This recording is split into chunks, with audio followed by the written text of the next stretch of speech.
Good day mga ka-gadget site. Meron po tayo dito ang gagawing Xiaomi Mi Note 10 Lite at ang problem po nito ay stuck on logo or hang on logo only. Galing nga po pala ito ng Poblacion Bukidnon at pinadala lang po dito sa aming shop via LBC. Galing po ito kay Sir John Bernard Ribolos.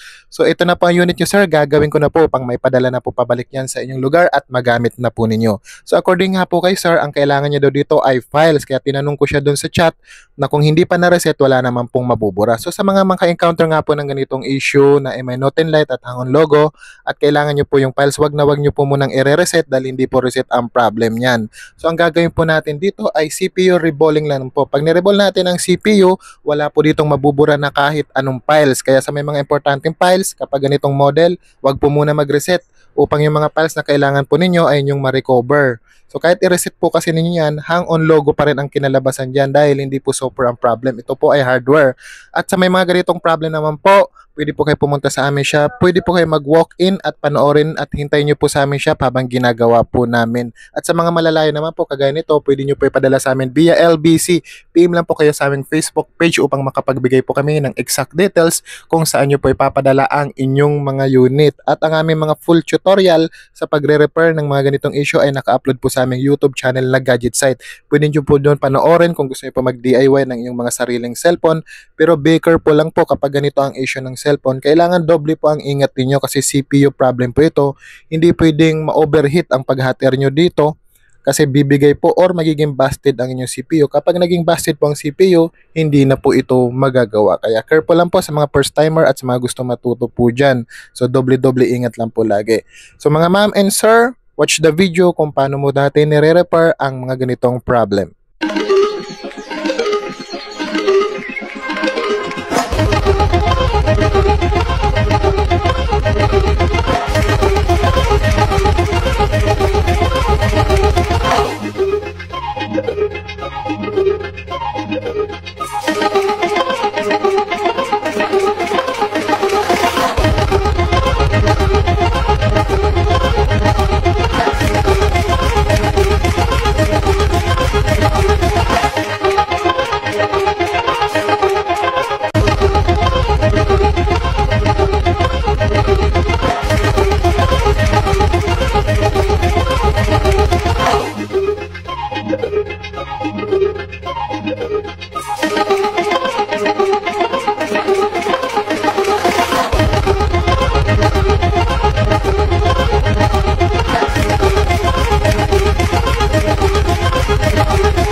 So ito na po guys ang ating ni-repair or ni-rebuild kanina na MI Note and Light. Assemble na po natin upang ma-check na po natin kung working po ang ating pagkaka-rebuild dito. So ayan, palagyan na po natin sa kanyang frame and then i-power on na po natin upang ma-check na po agad natin kung tutuloy na sa kanyang normal menu. At ayan na po, nagpakita na po ang kanyang MI logo. So kanina po stuck lang po siya sa ganyan sa MI, hindi po siya nagtutuloy kahit i-restart po siya. Then hintayin natin makarating.